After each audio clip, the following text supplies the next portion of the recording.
بسم اللہ والسلام علی رسول اللہ۔ ایک سوال ہمارے دارالفتاء میں یہ آ رہا ہے کہ اگر شوہر نے بیوی کو ایک طلاق دے دی تو کیا حکم ہوگا؟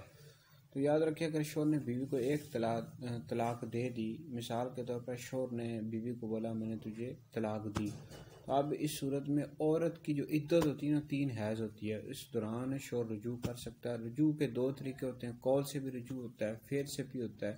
فعل سے مراد یہ ہے کہ بیوی سے ہم بستری کر لے، جماع کر لے، سے رجوع ہو جاتا ہے۔